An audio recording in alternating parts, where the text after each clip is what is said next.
Eureka বাংলাদেশের team ম্যাচে হারার পিছনে দায়ী কে? অবশ্যই ইউরিকা।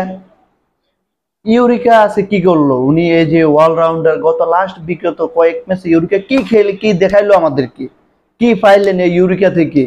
অ্যাড নিয়ে এত ব্যস্ত, শোরুম নিয়ে এত ব্যস্ত, কিন্তু দেশ নিয়ে তারা কোনো ব্যস্ততা নাই। তাদের ব্যস্ততা শুধু শোরুম উদ্বোধন করা, অ্যাড করা, কিভাবে টাকা উপার্জন করা যায়। এই যে লর্ড, এই লর্ডের প্রধান হেড কোচকে আপনারা জানেন? আপনারা তো শুধু লর্ড লর্ড বলেন, কিন্তু লর্ড উদ্বোধন, মানে তৈরি করছে কে?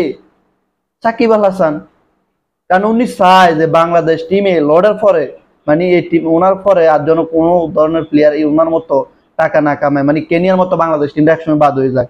এই লর্ডে চায়, কারণ উনি তো বাংলাদেশ টিমকে এভাবে নষ্ট করে ফেলতেছে। বয়স কি কম হয়েছে নাকি? আপনার টিম থেকে চলে যান, পারফর্ম নাই ভাই। আপনি লর্ডদের সাথে পড়ে রয়েছেন। এই যে মাহমুদুল্লাহ, দরকার দল থেকে আপনি এখন অপশন নেন, আপনি এখন চলেন না বাংলাদেশ টিমে।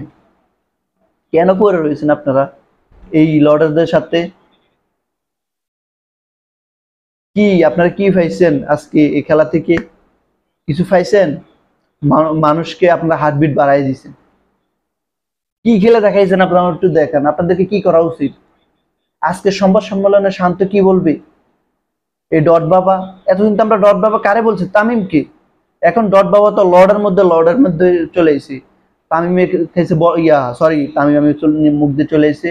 কিন্তু তামিম কি খেলছে? লিটন দাস কি খেলছে? নাজমুল হাসান শান্ত কি খেলছে? তৌহিদ হৃদয় কি খেলছে? এগুলো খেলা না, টি-20 এটা কোনো খেলা না। আপনি যেহেতু খেলতে আসছেন, উইকেট রয়েছে, আপনি পিটা রান নিয়ে আসেন। আপনারা কি করছেন? কালকে পাকিস্তানের মতো আমরা দাঁড়ায় দাঁড়ায় খেলবো, ডট দিয়ে, তারপরে তো ওদের গাড়ে দিয়ে দিব। তো মাহমুদুল্লাহ পিছনে, ওদিকে যদি মাহমুদুল্লাহ এরকম ভালো না করতো, তো ওদিনও তো আপনারা হারতেন শ্রীলঙ্কার সাথে, মানে হারতে হারতে জিতে গেছেন। আজকেও তো এই অবস্থা হয়ে গেছিল, যাক কোফাল নাই, এই কারণে বাইচে গেছে। নাহলে আজকে আপনারা সংবাদ সম্মেলনে এসে বলতেন আপনারা ম্যাচ জিতছেন, মানে অন্যরকম একটা কথা বলতেন। এখন আপনারা কি বলবেন?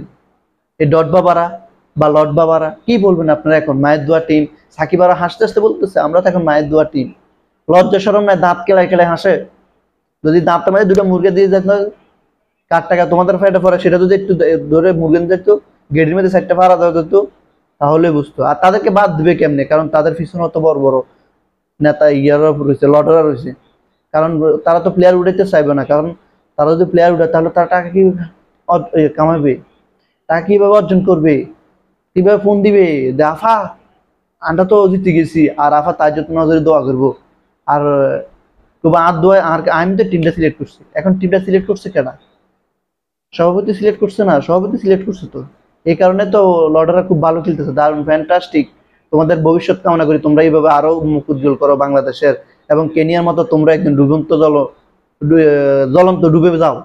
তোমাদের জন্য শুভকামনা, বেস্ট অফ লাক।